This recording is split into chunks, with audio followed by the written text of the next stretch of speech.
কথা বলতে ভুলে গেলাম, সেটা হলো আমরা নবী রাসূলদের দাওয়াত এবং তাদের কার্যক্রম এইটার প্রতি যতটা উৎসাহী, তাদের যে মূলনীতি ছিল এইটার প্রতি যতটা উৎসাহী, তার চেয়ে বেশি উৎসাহী হলো যে মিথ্যা ঘটনাগুলির প্রতি।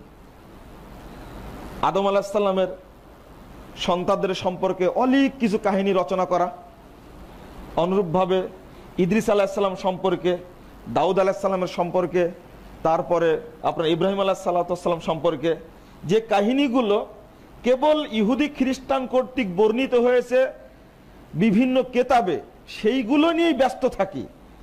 কিন্তু এই সমস্ত আসল যে ঘটনা কোরআনে যেগুলো বর্ণিত হয়েছে এইগুলোর প্রতি আমাদের ভ্রুক্ষেপও নাই, এইগুলো থেকে আমরা শিক্ষাও অর্জন করি না।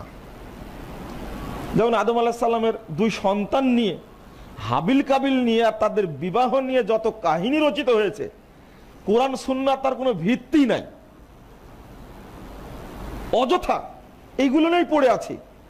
আর একজন বক্তা, একজন খতিব, একজন আলেম যখন আলোচনা করেন খুতবায় বা বক্তব্যে, তখন দেখা যায় ঘুরে ফিরে ওই আলোচনায় আসে।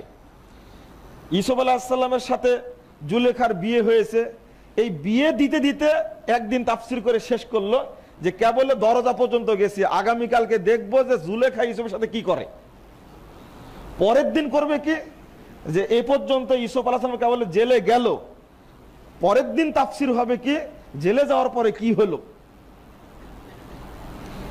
দেখা যাবে যে কোরআনে কি চমৎকার ভাবে বর্ণিত হয়েছে, সেটার দিকে লক্ষ্য না করে কোন তাফসিরে কি মিথ্যা কথা লেখা আছে, ওই কাহিনীগুলো শেষে এক সময় বিয়েটা দিয়ে দিবে যে ইউসুফ আলাইহিস সালামের সাথে জুলেখার বিয়ে হয়েছিল।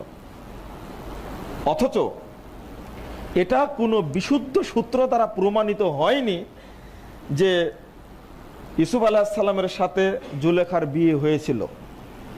আর এই রকম চরিত্রের মেয়ের সাথে কখন একজন নবীর বিয়ে হতে পারে না, এটা পরিষ্কার।